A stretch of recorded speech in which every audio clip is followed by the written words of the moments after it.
Hello, and welcome back to my existential crisis, otherwise known as Existential? Yes, Existential. otherwise known... Existential. I exist. Fuck you. It's always the Australian. Otherwise known as the ScreenWipe podcast. I'm joined here today by my favourite podcast co-hosts. Jacob Rowland, the man who has never seen it, yet despises The Phantom Thread. Yes. And Yes. Harry, the only good movie ever is the Lego movie Jeeves. No, and Cars 2. Oh, and Cars 2. No, I like the Scooby-Doo movies, to be fair. Spooky Island is spooky. Gotta have that. Monsters Unleashed, Unleashed My Monster. Oh, I'm just going to throw the Scooby-Doo plushie at you. Scooby-Doo. Okay. Spoopy. Skibbity babbity boo. Well then, He has a weird how mouth we line. doing? What's going on in the world of Harry then? Oh, you know, He's looking not bored. much. Not much. I watched Batman Ninja, Oh hell yeah! which I was really excited for, and it was awful, so... It's a phenomenal film. It's yeah, kind of is. 5 out of 5. Greatest thing ever.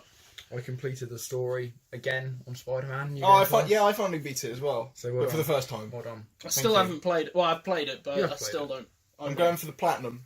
Cool. Going for the I'm platinum. going to beat you. I'm going to get there first. I'm going to platinum both before you. Both what? New Game Plus and the regular one. I really won't, actually, to be fair. Well, New Game Plus only has 2 trophies, isn't it? Which is just complete... Help! That's just like Alright, actually. Jacob, Yes. watched any movies recently? I watched American Beauty, which I really enjoyed. That's a actually. good one. I would give that a 5 stars. I could, that was a really good I movie. really enjoyed it. I thought it was really, really well done. The anticipation, because we watched like a clip of it in film last year at the beginning, We did. and then we kind of watched like 45 minutes of it in a lesson that Barbara wasn't there for. And ever since then, obviously, I wanted to watch the rest. So, and it was worth the wait. I really, really enjoyed it. Actually. Awesome. I've got to get round to it. So, no, You've you do. never seen it? No. Well, It's I still good. have Barbara's copy, so I can just lend it to you. And then you got to go. Maybe. Well, she's been passing my copy of A Quiet Place round. So, Oh, has she? Yeah, she's just like, oh yeah, I lent it to a couple of other people. I was like, It comes back as this horrible... with the discs in two. Yeah, or like something. tattered though. I've seen a lot of movies since the last time we recorded one of these. Bohemian Rhapsody. I saw that with When you. did we, like, it was a what? Yeah, it was a while ago. Yeah, we got quite ahead last. You and I went and saw Bohemian Rhapsody with a group of other people. Yes, we did. I was due to go, but Yeah, Jacob couldn't make it. I think you enjoyed it more than I did. I really enjoyed. I think I liked it like way more than I was supposed to. Do you know what I mean? Yeah. It's not particularly good or anything, but I found myself sort of quite swept up in it. Yeah. And enjoy it, that's the main Rami thing. Malek is just wonderful. I love the ending. I thought the ending was phenomenal. Other than that, I just felt it was oddly structured. I also saw Piles of Glory and The Killing, 2 Kubricks. I really enjoyed Ben's got his letterbox. Piles of Glory, I thought was absolutely phenomenal. I recommend it to anyone who ever watches a movie ever. Killing, whatever. The Killing. I watched, it was one of his earlier ones. Oh, I okay. watched My Neighbor Totoro, and I've got a newfound love for that film because I hadn't seen it in years, and it's just like, it's perfect for children. Oh, I'm just going to list them all off. Under the Skin, really good but weird. Slaughterhouse Rules, underwhelming. Barry Lyndon, fucking phenomenal. Batman Ninja, Right. it's a masterpiece. Do you know what, they can check your letterbox. I'll link it in. I'll link it in the description. You always do. I saw First Man recently. Yeah. That was pretty good.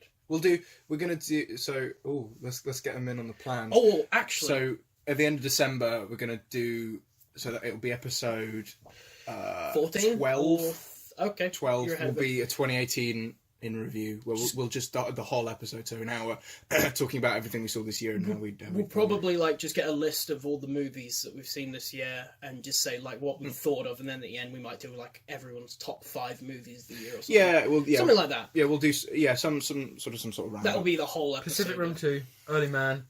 Venom. Venom's going to be at the top of everyone's list. Venom won't even make the list. It's too high.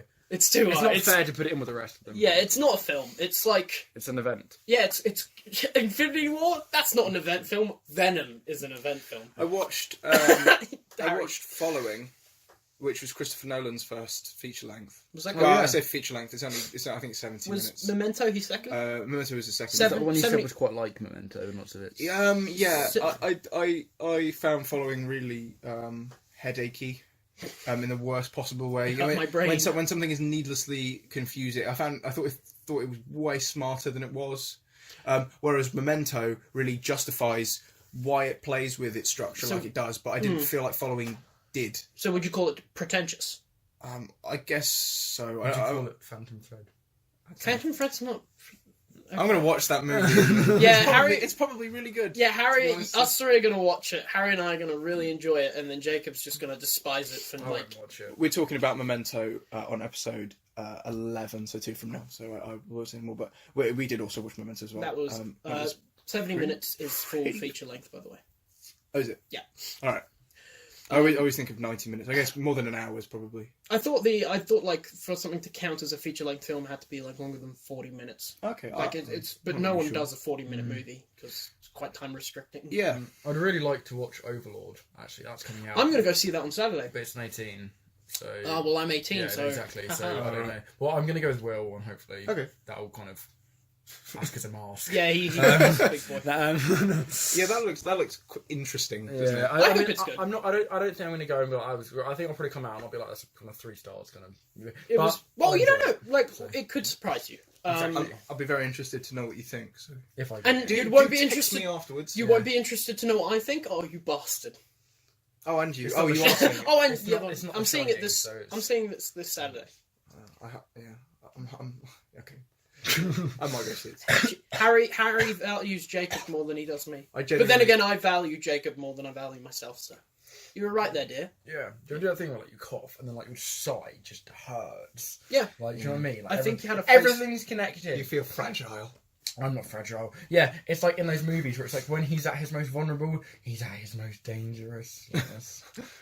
But I'm clearly not, so you know. He's weak. Kill it. Do you want to get started on topic? Yeah. On topics. Topic 1. This one. Ocean's 11. Okay, Oh, sorry. You go yeah. on. Well, I've ruined it now. You've ruined it. But well, Harry, they've seen the title of the. Oh shit! It's a surprise. Yeah. Well, Go Harry. on, introduce it. Harry requested this one. I did because he hasn't said. I burped and farted at the same time. I hope that comes out on. So we're doing Ocean's 11, the 2001 film, Steven Soderbergh, starring your born boy in 2001. George Clooney, the best Batman, and Brad Pitt. He's in it as well. So is Don Cheadle, but he's not credited in the first one apparently. Which is weird. Yeah, I don't. There was a reason for that. I can't actually remember. I'm gonna go look it up real quick Please while do. you two start talking about it. Harry, you can start because you clearly have the most to say about it. Well, Jacob, have you how long, you have seen it, haven't you? But how long's it been? A very long time, probably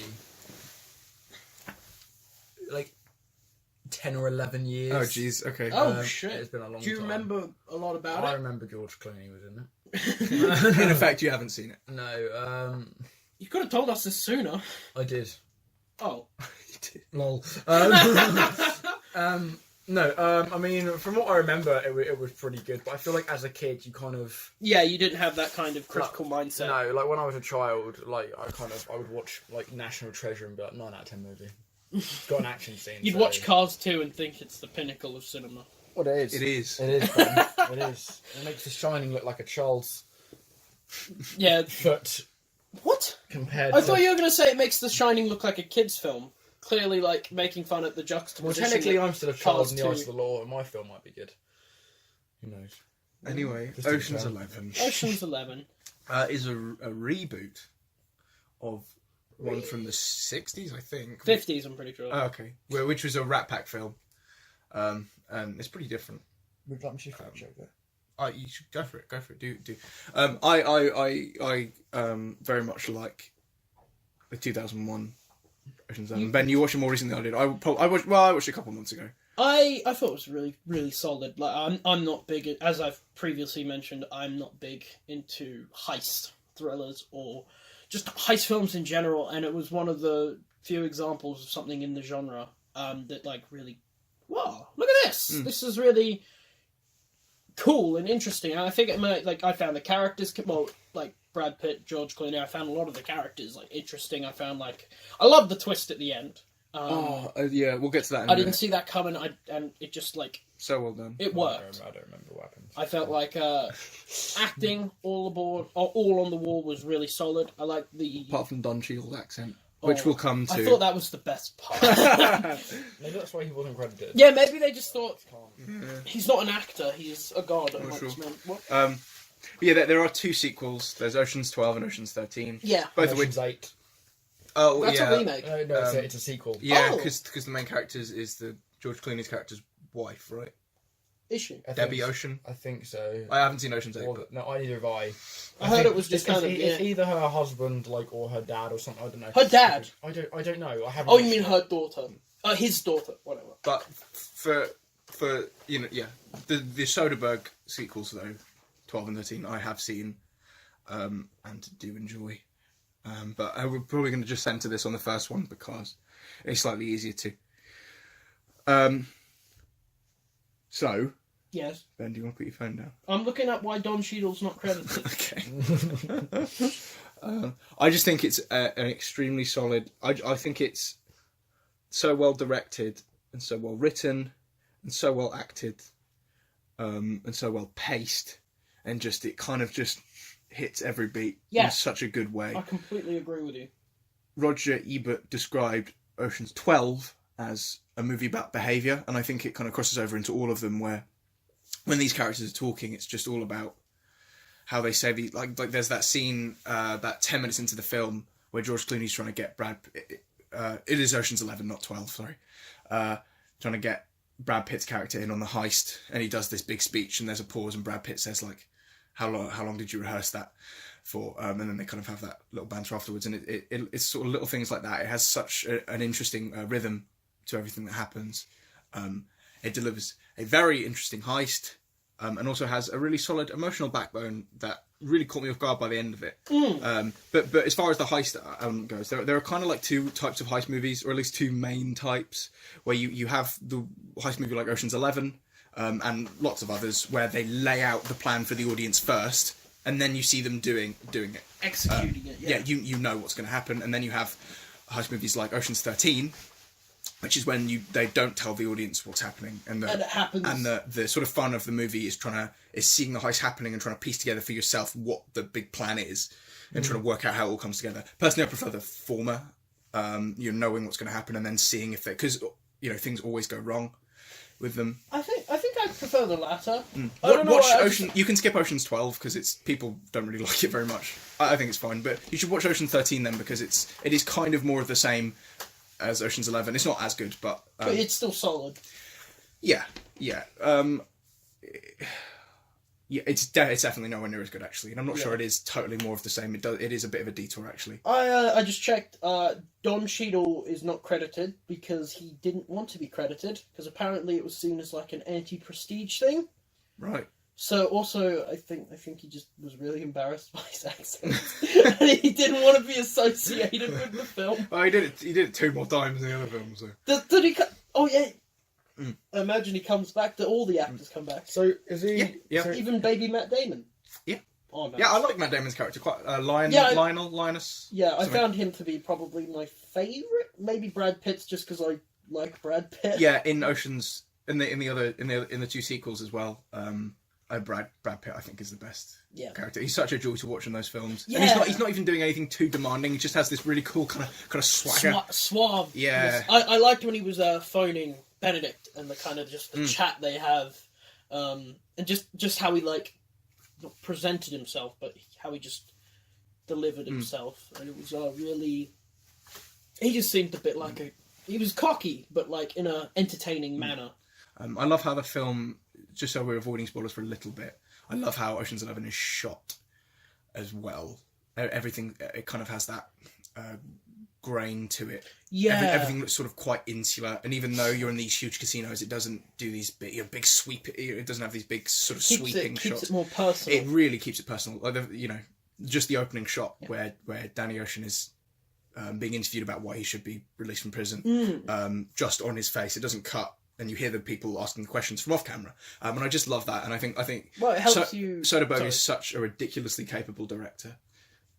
It helps you kind of connect with the characters easier, and in a film, a heist film run by these characters, and also their motivations and goals, it's kind of important to do that. Also, the plot, just the heist in general, they have to pull off is so it's such an interesting premise. Just is ridiculously hard. Yeah. I like the acrobat guy, and when he does a backflip onto a shelf, and he's like, I found that it's great.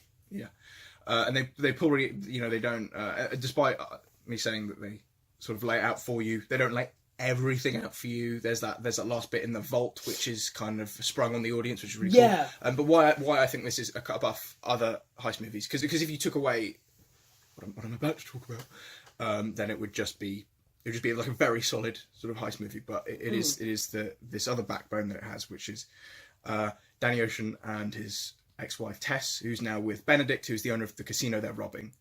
And Danny sets up this heist for the audience and for the characters that are participating as this thing to get loads of money. And it's kind of revealed at the end through dialogue that really Danny was only doing it to expose to Tess how much of a cunt Benedict is. Yeah. And the whole thing was just to kind of win his wife back. Well, kind of, and throughout the film, he visits her a couple of times and tries to tell her that Benedict is no good and stuff. But He's no good. he's no good. That's no good. I mean, I was watching it thinking, oh god, I hope they don't pull this thing at the end where he gets his girl back. Like, that's going to be ridiculous. Yeah. But then they do pull it, but they do it in a I way think, that's somewhat believable.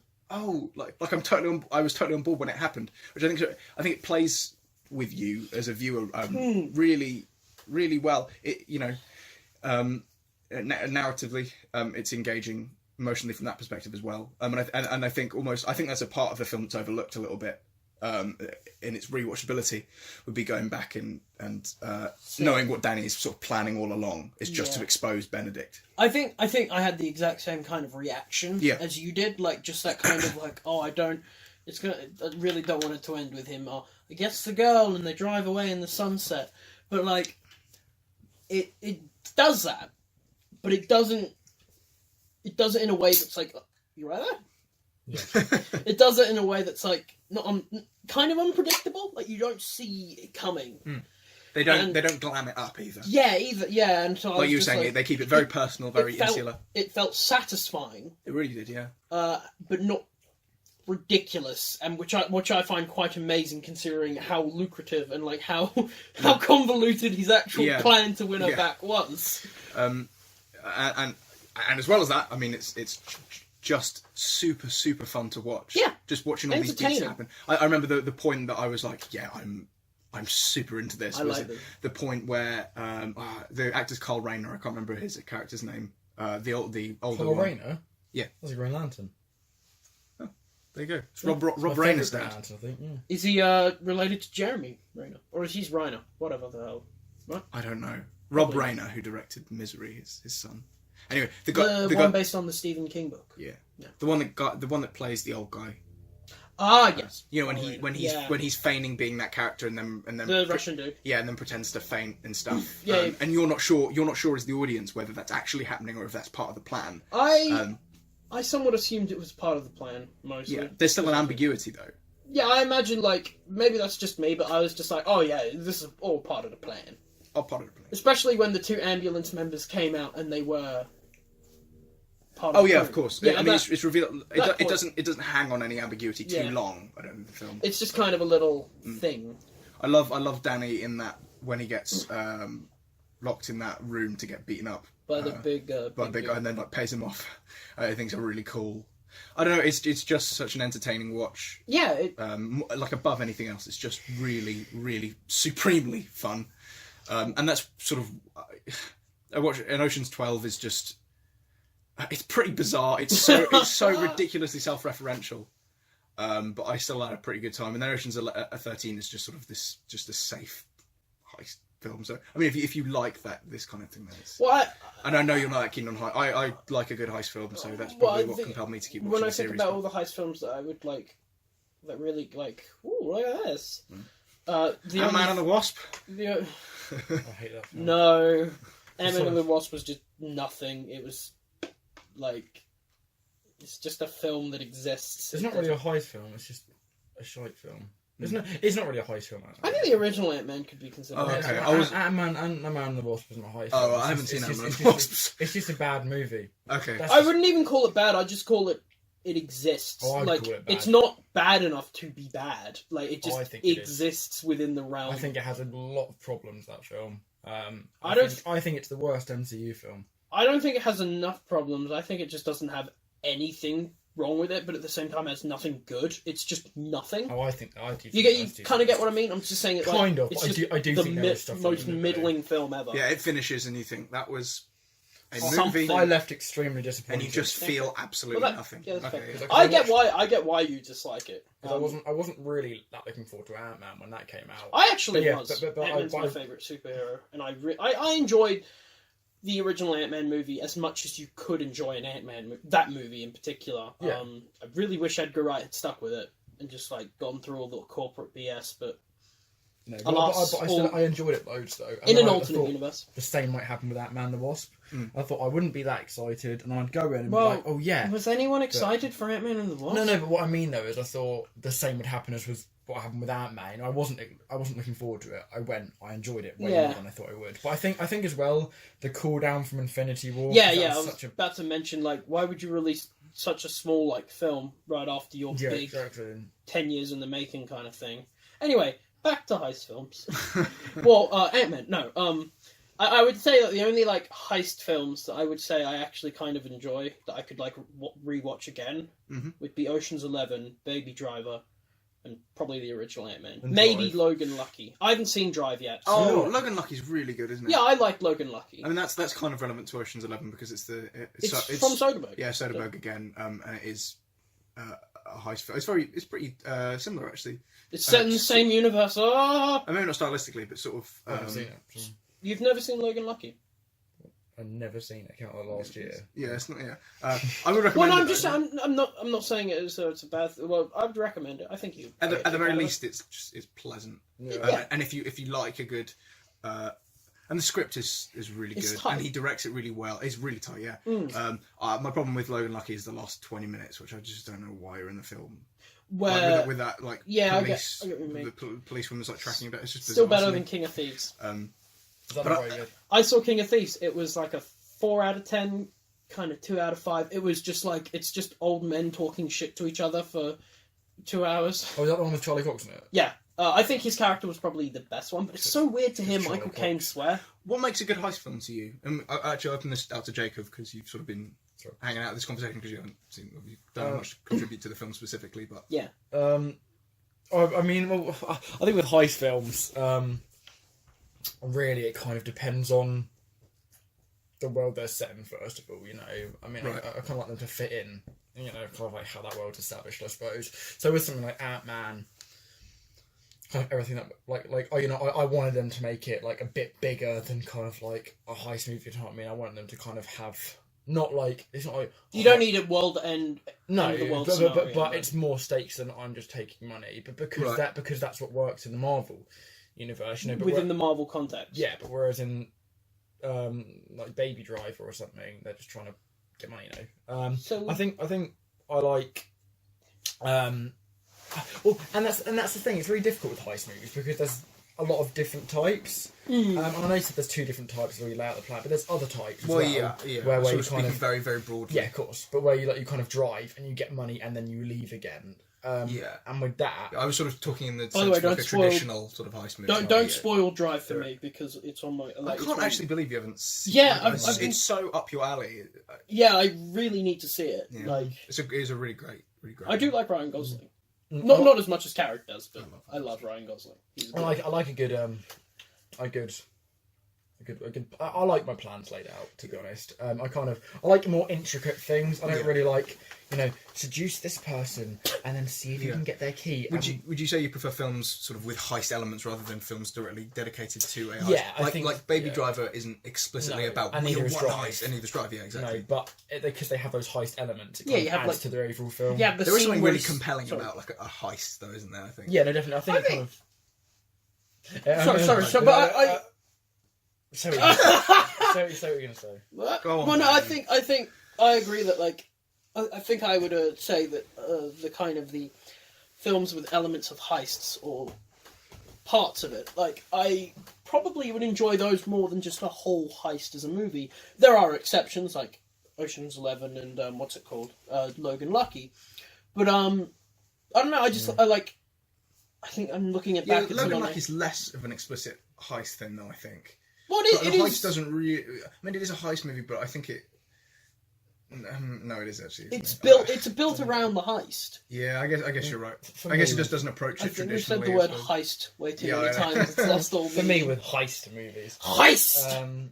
I think as well. Like, if the actual heist itself isn't that great, then it doesn't matter too much, because if it's kind of in like a film like Baby Driver, there's so much else. Yeah, that kind just of carries the film. Yeah, exactly. I know it sounds like really like basic, I suppose, but with heist movie, like if it's a heist movie, I like a good action scene. I like them to kind of keep my interest, I suppose. You know, if it's kind of dialogue for an hour and a half about, maybe we could do this, and then there's like just a 20-minute scene of them trying to plan it out, open a safe. Yeah. I don't find those very interesting. But if you've kind of got these, almost like mini challenges along the way, yeah, before a bigger thing. Yeah. Are there any inherent action scenes in Oceans 11? Yeah, I don't. I don't think so. Yeah, I mean, you could say the vault bit. Yeah, but that's like really short. Yeah, there aren't really any action scenes in Oceans. But I think it's sort of dynamic enough without it, though. Yeah, I think a really important part of a heist film is making,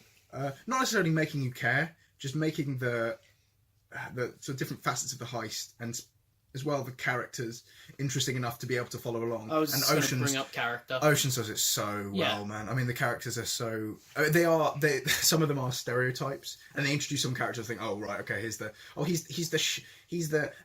hacker, the quirky hacker one. But they kind of I'm in. But they kind of riff off that a little bit, at least in Ocean's 11. To an extent. Yeah, but they make it work. And, it's not like a total deconstruction of the tropes. No, but of course not. It's like an interesting, different version of it. Again, they don't glam it up. Yeah, which I really think is quite. That's kind of what this Ocean's 11. Would you say that's one of the points of the film's identity? Is it doesn't glam anything up? It kind of just keeps it all personalised and real. Yeah, I mean there are elements of glamour. Sure, I mean, hold on to your knickers. I guess that they're more prevalent. They are quite a bit more prevalent in Ocean's 13, maybe though, which is all about this casino and stuff. Yeah, sorry. But this is I feel like there was a film that came out called Mississippi Grind in 2016. Talked about that quite a bit. Yeah, actually. which I really love. Not on the podcast. Which is like which is like in terms of gambling movies, like it doesn't glam anything up. They go to like. It's all about like the underbelly of different sort of gambling locations and stuff, and it's all really personal and I think that's quite. It's not necessary like to make a genre film like that, but I think Ocean's 11 almost has a similar kind of approach. Yeah. I don't know. It's quite hard to articulate, isn't it? I think I agree with you on your point about character and how that's like important for a heist film, because you need characters that like we need to know why they're pulling this heist off, like, because otherwise it just doesn't work. Like, why are they doing it? How are they going to do it? What do they bring to the table? It's established pretty quickly that Benedict just isn't that pleasant. Yeah, I think character is not just an important part of heist films in particular. But it's really an important part of almost any film. There are exceptions like Under the Skin and The Shining. Hey, look at that. But it's like... What would you say wasn't important? Character. Like, some films don't really require a character. Like, have you seen Under the Skin? Yeah, but you can class that. You can class that as character work, as in an inverse sense. You said in The Shining, that Jack was like your favourite character. Yeah, but one of the reasons I love Jack is because he's not really a character. He's more so an idea or just like a concept. That's still his character. That's kind of. Yeah, and I think it would be reasonable to class that as character work in this sort of inverse sense. Well, that's kind of how Kubrick does a lot of his character work. He doesn't have his characters as characters. There are exceptions, like I would argue stuff like Barry Lyndon. They are proper characters, but a lot of the time Kubrick films, his characters are more ideologies or like just ideas. That does make them interesting as a character, though. Yeah, I know what you're saying. But... I suppose it's not character work in the traditional sense. Yeah. It's a different way of doing it. Oh, sorry. And it works in some examples, like Kubrick films. It doesn't work in others. Like nothing I can think of off the top of my head, but like Victoria. Oh yeah, that's a good one. Yeah. Fuck Victoria. And just going back to Ocean's 11, like specifically, in a heist movie, it can be as simple as, they're just trying to dick over some guy that they just don't really like very much, and they're going to make it entertaining along the way. And which Ocean 11 strives to and achieves at doing. Something about Danny Ocean, especially in the first 20 minutes, is very sort of somber and it's and George kind of Clooney's eyes. out. It's all in the eyes. Yeah, you just like him. Because he's George Clooney. Everyone likes him. So, like, he doesn't. I don't know. There's nothing that establishes him as like immediately likable. It's just something about the way he holds himself. I think it's just George Clooney is like a likable kind of guy. Yeah, I think he's a good actor actually. He's a fucking great actor. Yeah, really. I think he's really good. But going back to what we said, I had a point still about character heist movies. Oh, okay, yeah. Going that far Sorry back. about that. No, sorry. I think talking about like Now You See Me or something. Is that a heist film? It is a heist film. Oh. It is. It's not very good. Well, I enjoyed it. Okay. I'm so disappointed by the sequel in how it's called Now You See Me 2 instead of Now You Don't. Yeah. That's like so... And it was shit. Anyway. That's why I was disappointed by it. With Now You See... I think I like... I don't think... but with heist movies, I love an element of... kind of there's something extra, kind of make that more make it more creative. So with Baby Drive, you kind of got like the music, like the driving aspect, and really. Can't not mention the music. Which, and I know you kind of like you've always got like the getaway car and stuff. In a lot of heist movies, they get in the car, drives off, boom, it's the end. But that's kind of like a main trope of that. And Now You See Me, it's kind of magic is what is kind of what makes it fun. Pardon? Aren't they like street magicians or? No, they're like huge, like stadium musicians. Huge ones. Okay. Yeah. It's magic. Ant-Man. I think I said musicians. I meant magicians. Yeah, never mind. In Ant-Man, Queen you robbed got the people bank. with It's the shrinking shit. That's what. Well, yeah, you can't put people with technology and superpowers. So I think it's nice to have like an extra layer rather than just people going. We're going to rob a place. And also in Ant-Man, what it does well, I think, is that it establishes that he can rob things whilst just being a guy, because there's that scene where he gets the suit, doesn't he, out of Hank Pym's house? Oh yeah, that's a good and point, then actually. he's like, but now, and it kind of ups the ante by giving him that. But you know that if he didn't have all these gadgets, he'd still be a good. Yeah. I mean, you thought he was good before. My problem with Ant-Man is the heist elements. Oh, fair enough. Funnily enough, I just don't think it. Anthony. There are so many opportunities that you could be, with this guy that can change his size, like with how he can rob. I don't know. I guess I was looking for something a little bit more with how they rob a bank. I don't know. It was fun. Well, no, I agree with a lot of the criticisms of Ant-Man. I just kind of have this affinity for the film because it's my favourite character. I think Hank Pym was your favourite. Yeah, Hank Pym is my favourite Ant-Man and my favourite comic book character ever. He just sits there. And I think Michael Douglas did a very good version of the character that I wasn't expecting.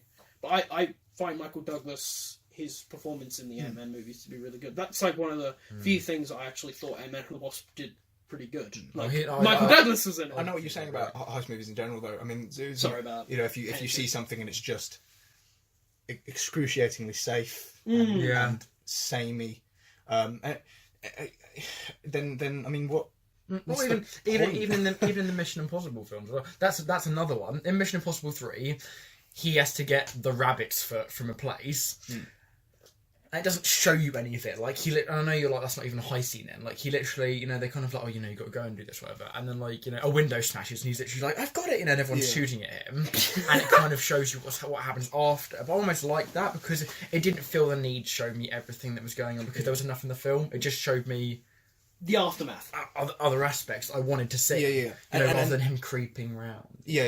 And then saying that a heist movie has to have something else. Like that something else can just be really solid character work or a really interesting script. Like it doesn't have to be like a whole other sort of thematic. It doesn't have to be like a massive plot point. Yeah, exactly. In the case of Logan Lucky, that extra stuff they're all rednecks. Yeah, but Steven Soderbergh dropped so many. Because I think he wrote it. I think he wrote it under an alias, but I'm pretty sure he wrote it. Like how he drops like little things in where they're talking about NASCAR, and like one of them says, "You want to rob NASCAR? NASCAR's like America," and just little sort of nods like that to sort of a greater sort of concept and stuff. And Daniel Craig is so good in Logan Lucky. He's so good. I didn't expect him to be such a good character. I really want him to get away from Bond so he can start doing more interesting character stuff like that again. Well, he said after the last one, I just slit his wrist, didn't he? So, and now he's doing another one. Yeah, but to be honest, if I was like, I want to slit my wrist and someone handed me $1 million paycheck, I'd be like, all right, okay, and it's not going to be $1 million, is it? No. Yeah, he's getting millions. Yeah, probably. Exactly. He's getting more than $1 million. Well, I mean, that's just like a joke. Why does no one give us $1 million?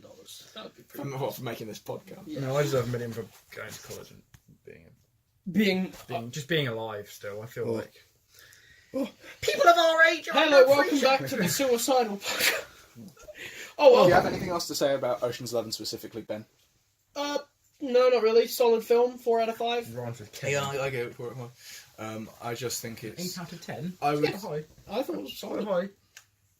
Yeah, that's what I give. I just think it's really, something. And I don't know about Ocean's 8. It would have been nice to have seen that so we could relate it. Have you seen it? No, you haven't. No, I just thought the trailers looked like we were just saying, like when a heist movie plays it really safe. Nothing about it seemed interesting to me. I've seen and you know, when you watch a trailer and you're like, I can predict this whole film for you right now. Yeah. It was like, I don't know. I feel like, and this is going to sound really bad, but I feel like I've seen enough films where they've gender switched it and it just hasn't worked. Like, and I'm not saying it's not because of the gender. It's just laziness. Yeah, I'm not saying it's just because they've gender switched, but I think with a lot of films they go, because we've gender switched, we don't have to make as better a film almost because that's our fun aspect. Because people will come and see it. What Exactly, examples? Yeah. What examples? Ghostbusters. Have you seen the new one? I have. Yeah, so have I. I'm not going to comment on that anymore. It's so average. We're going to leave that alone. It's the most average thing ever. Yeah. I don't really like Paul Feig very much, so... I hate the fact that... You and no one else. I hate the fact that... no one likes Has anyone here seen the film Heat? I watched half an hour... No, not with Sandra Bullock. Oh. Heat. The Michael Mann one? Yeah. From the 90s. Robert De Niro. Yeah, no, I haven't seen it. I've got it. But I hate the fact that when I say, have you seen Heat? People go, the Heat, or whatever, with those two. I'm like, for God's sake. Heat's supposed to be good, There's right? a great... Yeah, Heat's really good. That's a great heist movie, actually. It's quite long. That's the only thing that's sort of been putting me off. There's a really great shootout scene. Nice. Is it involves... Anyway, I think... I mean, we've reached about 35 minutes, so we should probably move on now. Right, what was our other thing? Oh, yeah, monkeys. So they're actually apes, Ben. Pardon? Actually, Ben, They're actually apes. Oh, actually, that's the really good point I have. So when it says all of these things, like War for the Planet of the Apes, or We're Apes Too, so that's why it's War for the Planet of the Apes, because it's like what group of apes is going to get... That's kind of an interesting spin, actually. Yeah. So if you couldn't No tell one already, else we're saw that. talking about the Planet... we're talking about the Planet of the Apes franchise, primarily the new I thought we were only remake, talking prequel... about the new three. Sorry? I thought we were only talking Well, I'm just saying Yeah, we're going to primarily focus on the reboot, sequel, prequel, remake. Technically, they're prequels. Are they? Yeah, because Yeah, they are prequels. Yeah. Because where War ends. I mean, obviously you'll see when you watch it, Mary, but where War ends. Have you not seen War? We'll get to it. Where War ends, it leads into The Charlton original. Heston. The Charlton Heston film. I don't think No, that... he didn't direct it, but he started it, didn't he? So I've let's slow it down. I've seen the original Planet of the Apes from '62, isn't it? Same. And I've seen Rise and Dawn. I haven't seen War. I was going to watch it the other night, but I didn't. So I haven't seen War. And I did see Dawn and Rise a bit of a while ago. So since we did Ocean's 11, then I'll probably take this over to you guys mostly because I know Jacob loves these films. I think I do like them. You like them. Ben. I think the And first gave one him is... like 3 stars. So No, what I think what have you seen like in the whole Planet of the Apes sphere? I've seen, the first one, like the 62 one. Yeah. And the Tim Burton one. And then I've seen Rise, Dawn, and War. Ben? I have seen all the ones Jacob has, plus I think I've seen... This is ages ago, but I saw the one where they go back in time. The Planet of the Apes franchise is fucking weird, man. I thought that was the Tim Burton. No, the Tim Burton one was the remake in Mark like 2000 that was really bad, except for the practical effects, which looked pretty great. And at the end, the battle with the monkey comes out in the spaceship. Shit's weird. But there was one where they go back in time and the apes become celebrities in the human world, and it's just weird. I might have seen that one too, actually. Yeah, I think I might look have it up. amalgamated them together. The Planet of the Apes That's the franchise stupidest thing is I've ever heard. fucking weird. How did that get past a pitch meeting? I don't know. Onto the. I thought- So specifically the, I guess prequels, but I guess We'll we call can them Andy Serkis. the modern trilogy. I guess. I thought the original Rise of the Planet of the Apes is absolutely, like, it's great. The 60s one. No, not the... 2011. That one's campy as hell. The 2011... Rise. Yeah. Okay. I thought it was great. I loved it. Love the character of Caesar. I think it's phenomenal. Andy Serkis did an absolutely phenomenal job. considering he was restricted to mocap. I even think some of the human characters were great, like James Franco's dude, and his dad was pretty great. I thought that, like, all the apes, and I love how the apes are done as the main characters. Like, my favourite character in that franchise is the fucking orangutan. Maurice. Yeah, Maurice, I love him. The boy. Because he's got, like, a flat face, and he's Cobra was my favourite character. Cobra's a great character. I liked Rise too. Yeah. I thought it was. I saw it when I first saw it. It's like when I was. I would have been 14 or something. Yeah. So when I watched him, was like, oh, that was like The monkeys are on the helicopters. Yeah. No, revisiting it. I think it's just kind of good. Which one, Rise? Yeah. It doesn't do like a great deal for me. Yeah, but I don't think it's bad by any means. I like when Tom Felton dies because I'm like, fuck you, Malfoy. The CGI effects, whatever, across all three films are pretty sad. Specifically in War. No, War. Oh, okay. In War, they are outstanding. Yeah. I mean, well, They do improve. I think the leap from Rise to Dawn is bigger. Yeah, significant, yeah. But and from Dawn to War isn't that big, but There wasn't like a lot of room for improvement, but it's still improvement. But with well, my view on the films, I mean, I in kind of like my favourite films list, like on my phone. Look at that right now. No, it's not on Letterboxd. Oh, it's not on No, Letterboxd again. I'm not that sad. No, not sad as Ben, who's made 30 lists. Shut up. Anyway, so with those, I kind of grouped this trilogy as one film almost, and I kind of think I put it like 5th place because I really love all 3 of them. I would definitely put War top. I think I gave that 5 stars, and I gave Really? Yeah, and I gave the other 2 4. I think it's the weakest of the I trilogy. I really disagree. Okay, well, I mean, like, I don't. It incredibly subverted my expectations. I don't think it's a bad film by any means. Do you group them, or do you sort of group all 3 as kind of one saga then? Like, Yeah, because obviously they're separate films. Yeah, but it, like if you just watch them all like within Consecutively. 6 hours or whatever, then it would work. Yeah, it does. It does work as a trilogy. Although Like I stuff. just said. Yeah, no, I'm just saying, like, even. However, like, some of them do work on their own, like Rise, and even to an extent, Dawn works just on their own. Yeah, I guess so. Yeah. I mean, like, Matt War Reeves- War maybe not so much. No, but Matt Reeves. Dawn and War. Yeah, I think he took it in. I think he took Rise in a slight Dawn in a slightly different direction than Rise. Yeah. And I think there is maybe not super evident, but I think it does change like a little bit. I think it, like Dawn's much darker. Yeah. I think, Yeah. Well. That's the thing. Like Rise, kind of. When I watched it, I mean, again, like when I watched it, you know, I was young. I was like 10. And I was like, oh, look at these. It's a gorilla. It's a gorilla. You know, but I was like, that's really cool. But still to this day, you know, like, I watch it. I think the action scenes are great. The acting in the mocap is incredible, as is the CGI for the time. And all the character work and the story. But I think it kind of scared me, to be honest, as well. To think, you know, I mean, I know obviously they have that like that drug that kind of makes them even smarter. But more like the ending when like it kind of with the credits when like those lines are going across the globe and it's showing everyone getting infected. Yeah, that scares me. That used to scare me when I was 11. Which film? Sorry. Rise. And it kind of shows all these people dying. It's like people getting infected, and the music is like really like intense. It's pretty much just saying, oh yeah, you know these guys, these human people, they're fucking dead. And then it kind of it plays off that in Dawn really well. When it starts, it's, Definitely.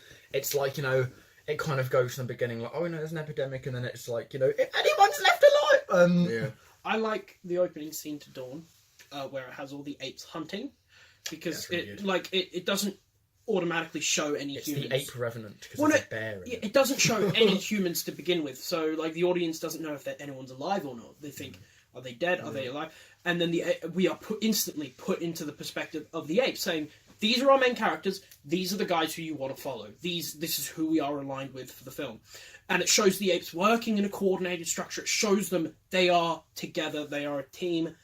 They're family. Yeah, it's a really cool because it starts right on Caesar's face, doesn't it? And so it sort of slowly pans out, and you see all the other apes. All the other apes. Yeah, and it's the quite you kind of like oh! and then when he shouts, the music just it's a really cool opening. The music's I think it's kind of powerful. there, but then the rest of the But sound then just also- drops out, and then it slowly fades in of like all of these deer. I remember that actually because I saw that. I've only seen Dawn once, and I saw it in cinema when it came out, so that would have been late 2014, wasn't it? Yeah. I remember that very vividly as a really that whole because I I don't know. Sometimes I don't remember experiences very vividly, but seeing that film with my dad was like I still recall like most of the beats of that film. I remember like leaving the cinema and talk in our conversation afterwards and stuff. And I think I said something about the film. I'm not sure if I hold Dawn exceptionally highly. I think it's good, definitely. Yeah, I think it's a good film. I think I gave it 3 or 3.5. I just checked on Letterboxd. You gave it 3. Okay, as did you. I just quickly changed mine because like the more I think about it, especially the opening scene, I gave it 3.5. I don't know, but I think I said something about the film's atmosphere, perhaps. I think they're incredibly powerful films, actually. I think they're really emotional films as well. Yeah. Like I really cared for the apes, and to an extent, some of the human characters. to an extent, you know, like I did care about Gary Oldman's character actually. Oh yeah, Gary Oldman's like when he's like looking at like his. I did, and I thought his iPad because they kind of kids. They set him up as like. I mean, he's not a dick, but he's not the nicest guy. But he's scared as well. To the apes, he's not the nicest. I found his betrayal a little bit frustrating. I remember thinking that. He's looking out for the people. That's his main thing. Specifically that scene where he's on his tablet looking at photos. I think that's a really. There's something about him holding. And it's just like he starts crying. A piece of technology that's decaying and breaking, and he's using that to view his photos rather than holding photo frames. Yeah. That was so clever. Like when the electricity comes back on, like you kind of hear that like beep of like the little iPad. Yeah. That's the thing as well. Like there is something about that. I think. Like you know, I feel so I feel kind of I feel like every kind of beat that was meant to like resonate and hit with me really did. You know, like when Cobra throws off Rocket's son. Yeah. Off the. Like the the balcony. I was like, what the fuck? Yeah. Kills him. And when Caesar and Cobra have their fight as well, and I remember. That was cool. And Caesar's kind of starts to. It wasn't just like, oh, this is a cool action scene, but I was really rooting for Caesar, and I was kind of like, kill him, you know, as much as kill the fuck. And I think that really said something because I really loved Cobra as a character, and I think they really built him up as this. He's a great villain. This really creepy, menacing character, but with these twisted ideologies. I think he's something really interesting too. I think he's a great villain because like you understand why he hates humans so much and why because he's been experimented on him his entire life. He sees them as nothing but like cruel engineers of chaos. That's how he sees them. Put bonobos in a bad light though, because he's not a chimpanzee. He's a bonobo. Is he not? No. Oh. Well, that's the thing. Well, there's like. I think there's in the films there's 4 apes, isn't there? There's chimpanzees, bonobos, gorillas, and orangutan. The one orangutan. Well, actually, there's loads of female ones in Rise, and most of them get shot. Yeah. Women are weak. Oh no! I just wanted to go back to that opening scene because I think I talked about how the film quickly aligns you with the apes and puts you on their side, in their shoes or feet. But like. The first time you see a human in that film is the first time the apes have seen humans in years. Yeah. I think that just like you don't instantly align with the humans in that scenario because you've already been established yourself as I'm on team ape. I'm on team ape. And so then like I think I'm probably going to change Dawn to 3.5 actually. Yeah, I think just that opening scene alone is probably one of my favourite opening scenes ever. Like it just No, really. Yeah, I just love how it's shot, love how it presents itself and how it shows the apes. Mermaid Ben. Ben's under a quilt. Yeah, I'm under a if you can't see, I mean, you might be able to. I think I love the soundtracks. Sorry, I love the soundtracks in these movies as well, especially in War. I think it's More Red Than Alive is what the track's called. It's just so beautifully composed, and it's one of those soundtracks that both like I can listen to it just as a soundtrack and think it's a really beautiful piece of music, and I can listen to it and just instantly be brought back into the film and into how I was feeling then. Yeah, and I think that's really says something. Absolutely, that's exactly how I feel about the score for Princess Mononoke. Oh yes, great score. That's and even I was just listening to the Shape of Water soundtrack, Shape of Water score yesterday because I hadn't gone back and listened to it, and it brought me back into the feeling of the film, which.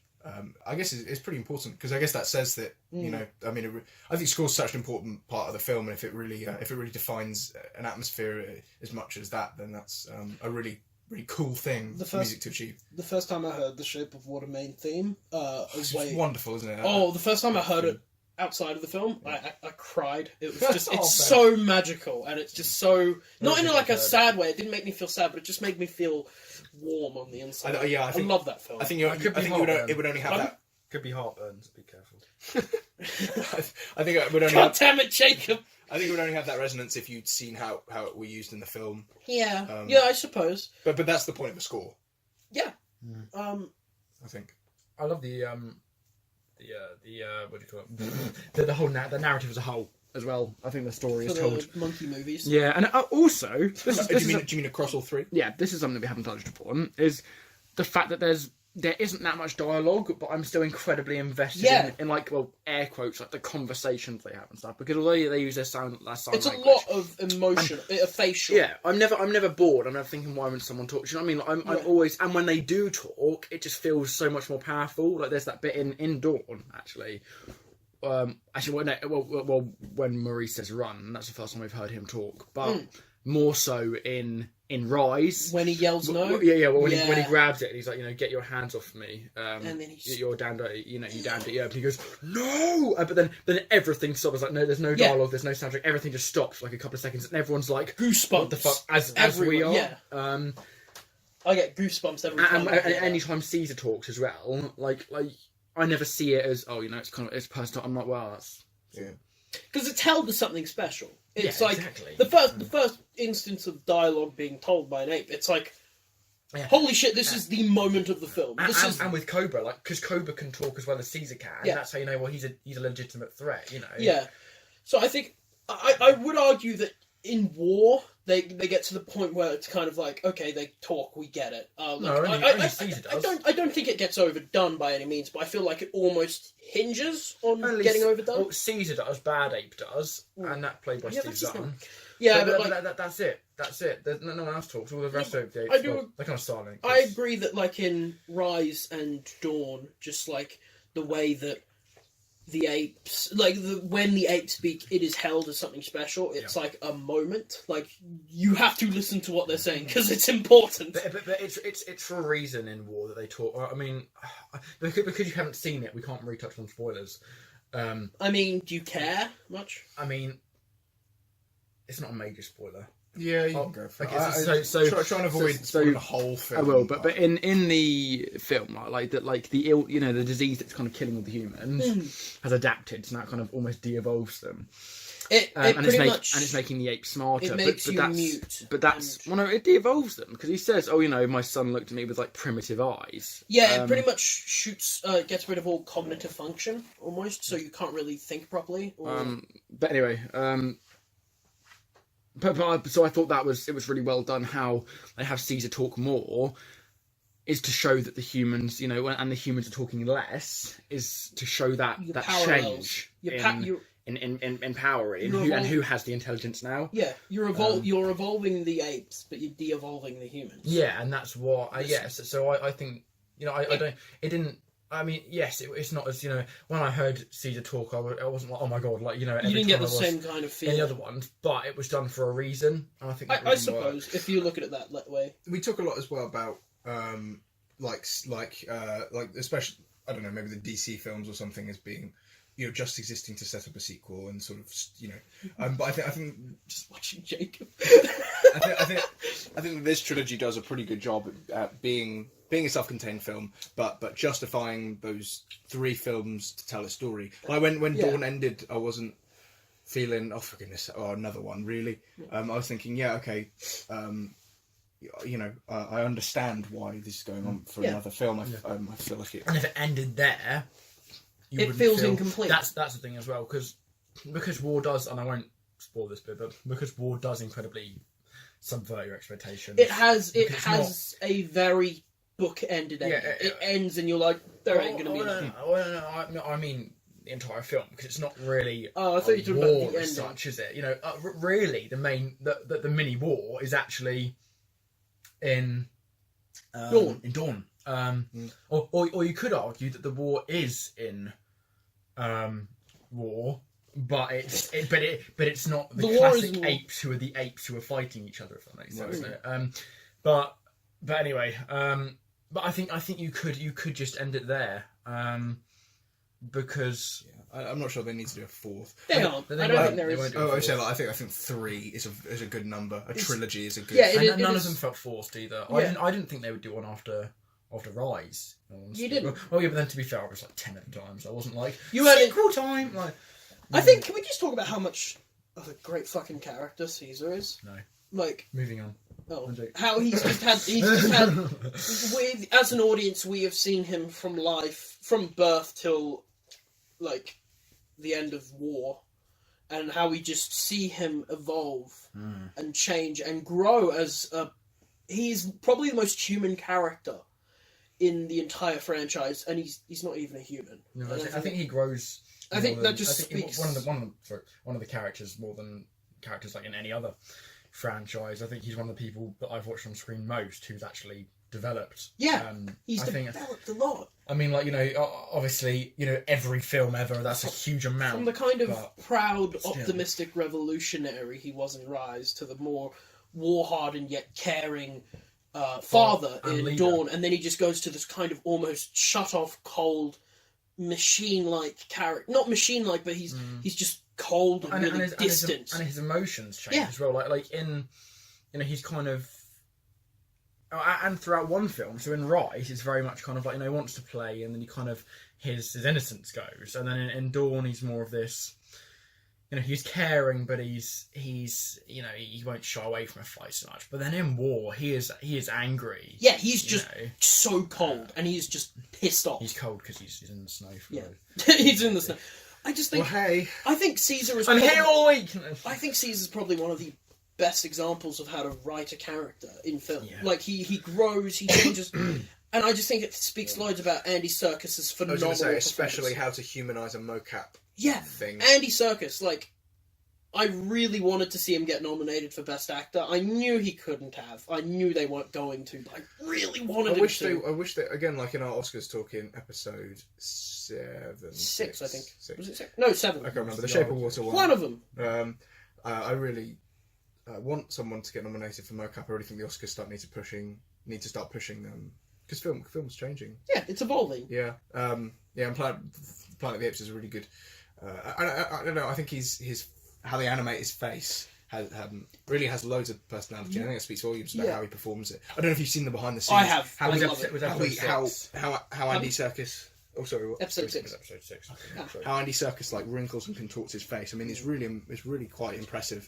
And Apes have different muscles that we have as well. Did you? Apes have different muscles in their face than we do, and then Apes and things. So when he does something, he's like, I have to slightly twitch my face how I normally wouldn't. Yeah. Because the ape will then have another muscle that will do something similar. Did you know that in the behind the scenes they wanted to base the ape models perfectly on real apes, but they couldn't because real apes are not capable of the emotional facial the facial emotions or facial features. Not also features, apes aren't anywhere near as gorillas are, but the rest of the apes aren't actually anywhere near as big as they make them out to be in the movies. They make out that chimpanzees are 5'10" or something, when they stand on their back legs, but they're not.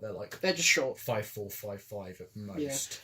I think Caesar is just such a well-written character and such a well-performed character. He's one of the best examples of how to describe him as wholesome, Ben? No, because he's a fucking murderer. Who is? If you want to talk about a wholesome character, my boy Paddington. No, I don't know. I wouldn't. I definitely wouldn't say Caesar's a murderer at all. Well, he has killed people. Yeah, but if you kill someone in self-defense, that doesn't make you a murderer. I mean, this is kind of getting into a grey legal area. If someone was trying to shoot me, and then I tried to kill them to save myself and other people, you wouldn't say Jacob's a murderer. Welcome to the judiciary. No, he's not a murderer. Welcome to the Lawcast, where we talk about... He kills Cobra, technically. And how fictional characters should be trialed. You could say that's... Judiciary reform! But I don't... But he doesn't... I don't think you could class him as a murderer. I think Caesar should be 12 years in prison. 12 years a slave. Oh no! No, I don't... No, he's not a murderer. He's just trying to look after his people. If we had... He kills people, but you... Yes, but then... It never turns the audience against him. That doesn't make him a murderer. But so does SWAT teams and stuff. You wouldn't say, all murderers, all of you. Why'd you do that with a fucking old man voice? You're murderers, you are! Because SWAT teams, that's all You know, and that's his job to protect his people. I suppose. And you can't technically give him the same laws as a human because he's not a human. He's a chimp. Jacob, I'm not saying that he's a murderer. Like, I'm not saying he's a murderer in the sense that, like... I think Jacob's I'm trying not to saying... argue against the negative connotations that the word Okay, murderer yeah, I carry. suppose. I'm saying that he does kill people. But when he does, you understand why. Yes, he doesn't just go around killing You're definitely on people. his side, aren't you? He doesn't want to kill people, but he that's will fair to enough. defend his people and his I wouldn't family. use the word murder for that. Apes together, Anything else to say? strong. I've lots to say about the Apes movies. I like him. I really like him. Any more pressing thoughts, Jacob, before we get a wriggle on? Do our stomachs think all think potatoes are mashed? Pressing thought. Maurice- think all potatoes are mashed. Maurice is a thick boy. Sorry. My mind! Maurice is a thick boy. Maurice is not Easily the thick boy. right. Oh, another thing just about the CGI and the detail, I suppose. Like, Maurice gets, is it a rock thrown at his head, I think, by Cobra or something? He gets shot in the head. shot in the head, yeah. Gets full on. Well, it kind of skims him, doesn't he? But Yeah. then he still has, like, the indent has a in the scar. next movie and stuff. I don't know. It's just little touches like that I think are really beautiful. The eyes as well in Rise. And they call, there's like his mum green eyes, and it's kind of... it kind of, the eyes carry through, and you can see another Apes all the way through. I like the way that they've kind of focused on how these are, even though that you've humanised them and you've made them these really powerful characters, at the end of the day they are still apes, and they are still But they feel human. primates, and they are still these primal kind of beings. And that's why I guess, if you use the word murderer or something, they're still aggressive, and they're still, more savage in many ways than we are. But then again, with them using guns and stuff, we go, oh my god, Cobra, can't believe you did that. But then it's almost a chance to reflect on ourselves, I think. But because humans do similar things, and they say, and when Cobra charged him with all of the apes, he's trying to kill all the humans. Oh my god, that's so horrible. But if we were humans, walking around, and we found this little outcoop of like intelligent apes, we'd probably want to kill them all as well. So I think it kind of makes you think of like the nature of us as well. I just think it speaks loads that like the apes are written and performed better than some human characters, all the human characters in the film. Like, they aren't as interesting or as compelling as the apes. No, and one of the most interesting characters in War, Nova, she doesn't speak. She is more ape-like, and that's what gives her that interesting quality. I didn't see her as that interesting, especially in comparison to people like Caesar. But like Seizure. Caesar! No, But she was alright. oh, that wasn't good for my stomach. What, having a seizure? Right. No. Anything else? I love them. Good movies. They're good movies. I They're think- great movies. I think actually. Rise is it's on my list of my favourites somewhere. I would. If not, I'm When gonna I have have it right kids, now. I will show them these films. Be like, Show them My Neighbor Totoro. I'll as be well. like, hey, That's look. perfect for children. These- Can we here's talk some about My films. Neighbor Totoro on the podcast? Definitely. Yes! I don't know what that is. I would You love not? Oh, it's my sixth favourite. to watch it. It's really great. What is it? My Neighbor Totoro. It's perfect Sounds for like children. anime. It It is. is. Great. No, but honestly, it's Great. why just write something off because it's animated in Japan? For goodness' sake. Racist. So, racist. lastly, as the bonus, Jacob's rather been enjoying the new season of Daredevil, so he thought we'd let him have a 15 minutes of fame just to talk about why he likes it. Me and Ben will probably prompt him a little bit and We'll go watch the stuff while he's kind fucking stuff. of pick his brains about Doorbell. That's the doorbell. Kind of pick his brains about why he likes it. So Yeah. So obviously, I've watched. Sorry, can I go? What do you think? just to clarify, I have not seen. I've only seen season 1 of Daredevil, and Ben. I've seen season 1 and 2. I love season 1. First half of season 2, fucking great. Second half of season 2 is. And you haven't seen season 3. I've been meaning to, but I'm really bad at commitment. Yeah, I've only seen season 1, which I really enjoyed. I've seen season 1, 2, and 3. And in my opinion, they all go up in quality. I know that a lot of people prefer season 1 to 2, but I think it actually had more compelling characters in season 2 in the form of Punisher and Elektra and things. I know you might disagree, but that's in my opinion. To say, I think the first half of Daredevil season 2 is better than Daredevil season 1, but I just think that the second half, which is a lot more boring and just Elektra in the hand, who cares? Like that. That just weighs it down. I did. I thought. In my opinion, I feel like the second half of season 2 just weighs down the season as a whole, because like with TV, it's different. When you are critiquing and judging TV, it's a lot different from films, because you can't just take like one whole viewing into account. You have to take all the different episodes when judging a season.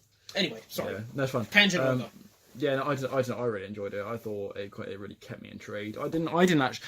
I liked season 1, but I didn't actually like it that much. I found it quite boring in lots of places, in all honesty. Really? Yeah. However, season 3. Here we go, boys. I thought this probably is the best TV show season I've ever watched of anything. Have you seen Game of Thrones? I don't want to watch that show. That explains why. I'm sorry. But it's all objective. I don't know. In my opinion, anyway. I think it helps that Daredevil was one of my favourite comic book characters. Like, kind of amps it a bit. Yeah, of course. But it wasn't so much kind of what I'd call like classic superhero TV show. It was these 3 really intense character studies of Bullseye, or Benjamin Poindexter, I guess I should say. That's such a weird name. It's such a cool name, though, honestly. It's so weird! When they're like, Special Agent Poindexter, I'm like, I get like chills. But him, Wilson Fisk, Kingpin, and Matt Murdock, Daredevil, it's really 3 intense character studies, and they're all starting from different points. Bullseye kind of gets more broken as it goes through. Not as in he's like, oh, I'm feeling sad, but like his psyche is breaking. The Kingpin kind of rises to his pinnacle, and Matt Murdock is rising as well. If you've watched Defenders, you know that in the last episode he gets crushed by a building. Nice. Same. And this kind of... Jeez, I haven't seen the Defenders. Yeah. And this really goes from there. And I think the first 5 episodes, you know, I mean, he's no slouch, but he's struggling. He is. I mean, I think we've seen him very emotionally and physically broken before, but not to this extent. He's lost his faith. So you start. And he's a really strong Catholic. He's like, I'm not Matt Murdock. I am Daredevil. So you start with Matt at his lowest. Yeah, but then the only way up is up. Yeah, but it's so difficult for him. He's like, I am Daredevil, but because he's so physically broken, he can't be Daredevil. Like at the end of episode 1, he goes to fight 2 guys and loses. You know, I mean, in episode 6, that's his first fight with Bullseye. That's when I would say he's Daredevil again. You know, like he's skilled, he's stronger, he's more emotionally there. That's kind of when I would say that's when he kind of almost becomes Daredevil again. But he never becomes Daredevil. He never puts on the red suit again in this show. He's always wearing his black bandage and his t-shirt and stuff. But that is which I quite like, actually. Yeah, but it's because he goes back to what he believes, and he doesn't want to be classed as like, this saviour, because he doesn't. And he says, the guy who makes his suits, I can't remember what his name is. He's like, I can make you another one. And he said, I don't want it. I don't want what it stands for. These are the best action sequences I've watched in any TV show. The fight scenes in episode 4, 6, 10, and 13 are all incredible and incredibly rewatchable. I mean, obviously, they're only realistic to a point, because no real person can withstand like 30 punches. I can. No, Jacob, don't punch me! But they are not done in any kind of cinematic flippy way. You know, they are incredibly interesting. The entire season, I binged in 3 days. I know you're like, 3 days, that's not proper binging. But I had a lot to do. That's not proper binging. I loved it. I never felt like there was a point where I was watching it and kind of thought, this episode didn't need to be here, or this 10 minutes didn't need to be here. Everything I was watching I felt was key. I felt I really need to be watching and listening, because it would lead on to something, and it called back to the first 2 seasons a lot as well. So if it really made me think, it was treating you as an adult viewer again. I was talking about a film that did that this year. I can't remember what it was. But it was treating you as something that respects you. Yeah, exactly. And it's like, you pay attention, so you're going to be rewarded. That's something really bad to see is when something treats you like you can't follow her. Yeah, exactly. You know what I mean? Mission Impossible 6, that was what was treat you out like an adult viewer. Yeah, we talked about that, didn't we? Episode 3 or something. 5. 5? 4? Yeah. Wait, really? 4 or 5? It was 3, wasn't it? It was an episode. I'm gonna check. But I think with Bullseye especially, I think he's now my favourite MCU villain. That's cool. Wow. Cool, Yeah, I know. I mean, I always forget that these Netflix shows are in the MCU. Yeah. I mean, canonically. a couple of my friends didn't actually know until I said, like, I said, do you not find it weird? This is in the same universe. Really? Like Dormammu, and they're like, It's the same universe as like Jessica Jones. yeah. I thought the fact that there's a massive, Marvel logo at the beginning of everything. Yeah, but there's a massive Episode Marvel. 4. Yeah, but there's a massive Marvel logo at the end, beginning of Amazing Spider-Man 2. And stuff. Oh, and It's Venom. the same. Can't forget Venom. Exactly. Did I mention Venom! Anyway. Get him! I don't even know what I was going to say now. Something about Venom, I think. It wasn't something about Venom. The cinematography was brilliant as well because it is shot in a very cinematic way. But I never felt like, this is, I felt like it's still grounded enough to be a TV show, if that makes sense. It's not cinematic in the sense that, a show like Game of Thrones is. Because, Game of Thrones is a budget that's just kind of a massive big fuck off to everybody. I don't know, but, actually. Daredevil has a huge budget. But does it have, that kind of Game of Thrones budget, where it's almost like I don't know. equivalent I of a don't know movie? what budget things have. I didn't really research that. Well, I'll just tell you, Game of Thrones is a big fucking budget. Yeah, but I don't know what Daredevil has doing in comparison. I'm pretty sure. Simpsons may have a bigger budget for all we know. A lot of I animation fucking there. love the. Can we talk about the Simpsons on the podcast? No, I love don't the like the Simpsons. Simpsons. Anyway, I haven't really watched much of it. I've only watched 2 episodes over. Really? Yeah. I love the Simpsons. I just find it so great. But back to Daredevil, and back to Bullseye. They made him an utter psychopath. They made him really, Bullseye? yeah. They made him really creepy, but as well as weirdly likable and weirdly human in many elements. Right. He almost had 3 sides to him. He was almost very human, and then he was kind of very broken, like this psychopath, and then he was this brutal, perfect fighter. Yeah. That's the thing as well. They really established him as being able to throw anything. I mean, it does it so well throughout the season. He picks up a necklace at one point and throws the beads, and you're like, oh shit! When he throws, this is gonna kill someone. Does he throw a dart at Grandma's neck like he does in the fucking? It wasn't a dart. It was a. That's like a. It was a nut. It was a nut. Oh yeah. No more nuts. He threw a paperclip at someone. You think there will be a season 4 of Daredevil? I think it's the most likely to get another season out of all of the shows. Would you like another season? I would love another season because I really want. You feel like there are still more stories to tell. Well, they do kind of leave it on a cliffhanger. They kind of leave. Well, I reckon in the next season, Matt would kind of take up his initial season 1 and 2 Daredevilness, if you know what I mean, because he kind of reconnects with everyone by the end. What about Bullseye? do you see him as a reoccurring character? I'm not going to spoil the ending. Right. I'm Right. not gonna but yes. There you go. Okay. And I think if they did a season 2, I don't think Kingpin would really be in it. Do you mean season 4? Yeah, you know what I mean. In season 2 relative to season 3. Yeah, in season 3 4. too. Or season 3 relative to season. Anyway, getting confusing now. But I think having Bullseye as the main antagonist and somebody, because Kingpin almost has him on a leash to an extent, and we really only see him unleashed, I suppose, at the very end. So I think it'd be really interesting to kind of see him without any boundaries, because he would just go ape shit. He would be a killer. Yeah. He doesn't have rhyme or reason, I suppose, but he has targets, if you know what I mean. He doesn't kill just random people for no reason, because Kingpin's very smart. He makes Bullseye kind of do stuff for him. Puppeteers him. Yeah, and that's the thing as well. They portrayed Kingpin as not only a physical threat, but as a really... Well, that's who Kingpin is. He's a crime lord. But he was... Yeah, but they made him super intelligent and 10 steps ahead of every other character. Yeah. And that's what made it so satisfying when obviously Daredevil does come out on top. That's not really a spoiler, because... The hero wins at the end! No, when he did, you were like... Yeah. Yes, Matt! You're kind of like... Is Charlie Cox still... good, isn't it? He's the best. Yeah, he was great in season 1. Charlie Cox is the best I've seen him in anything. I think he needs more work. I think he's a pretty underrated actor. He did, and it was called King of Thieves. No, he's in Theory of Everything. as well. Yeah, he is. But I mean, more leading roles. I know what you mean. Yeah. But he's really great. I'm hoping this kind of gives him a bit more exposure. I don't know how much Netflix kind of keeps him a little bit though, and says. Did you know he auditioned for young Han Solo? But didn't they say that he auditioned like he was blind or something? Yeah, because Daredevil ruined it. Yeah, I think so. He apparently, reportedly, think, he did the audition as though he were blind. I think because he does so much I'm blind work that now he struggles to do stuff where he isn't playing a blind character. Yeah, that scares me. Actually. I'm like, if I became like an actor or something, like pretend you have a broken leg or whatever, or any of a sprained ankle, would I be able to walk anywhere like without a limp after doing like 2 films worth of this? When I go back, Yeah, Hugh Laurie.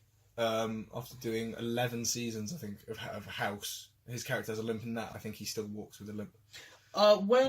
Which is interesting, right? Because it's kind of like a placebo thing where your brain just does. Well, muscle memory as well, isn't it? Yeah.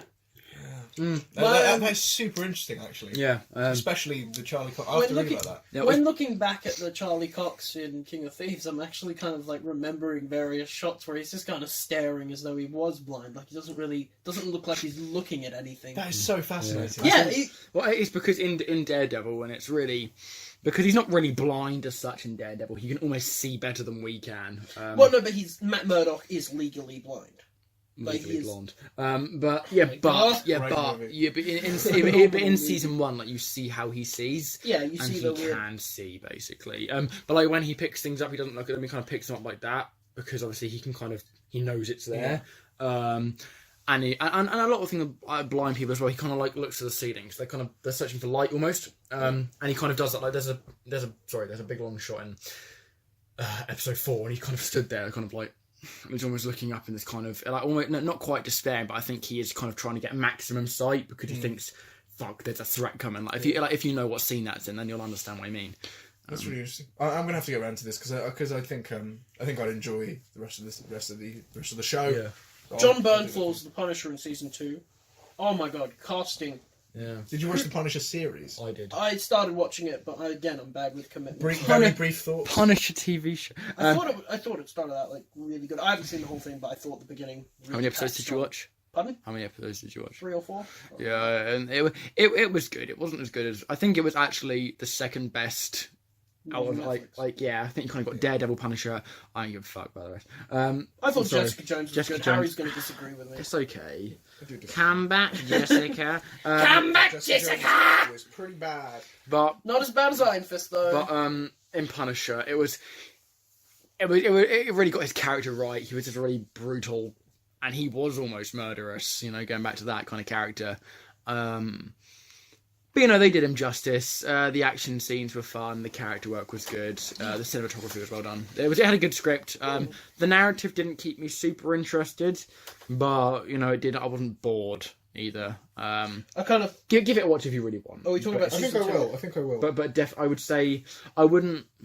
I would say do season 2 of Daredevil and then season 3. Yeah. I'm not going to skip a season. No. What I mean is, like, I wouldn't do Punisher in between those. I would do Punisher last. Is Punisher its own self-contained thing? Yeah, it doesn't have anyone else. No, I don't think. Not that I can. I think Karen Page shows up actually. Yeah, but that doesn't. I think it is set in between season 2 and 3-ish. Maybe I don't really know, but it doesn't really matter. Right. So thank you for listening, everyone. To our loyal viewers. This stuff. That's a good movie. But actually, I've got a question about Daredevil. Yeah, go on. Okay. Is Howard the Duck in it? I was wondering when you get that in. All right, thank you for listening. Then at the very end. Yeah. Hopefully, I'll be better rested next episode. And I won't be sick in a bush on the way here. Oh boy. I'm perfectly fine, unlike these two fuckers. I feel very tired. These two will die, and I will replace Carrick. It will be Carrick, Callum. You will replace Carrick. No, it will be Carrick, Callum, and me, and we'll do the podcast. Gotta take better care of myself. Let's. So next time. Funnily enough, we are going to be. 10th episode. We're going to be talking about Howard the Duck.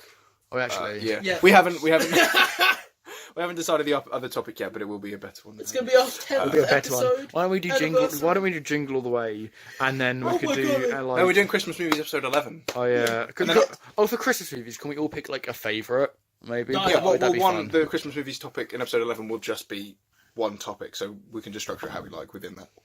So get thinking. Right, so anyway, see you next time. Thank you very much. Go watch the stuff. It's a great film. Jesus, Ben.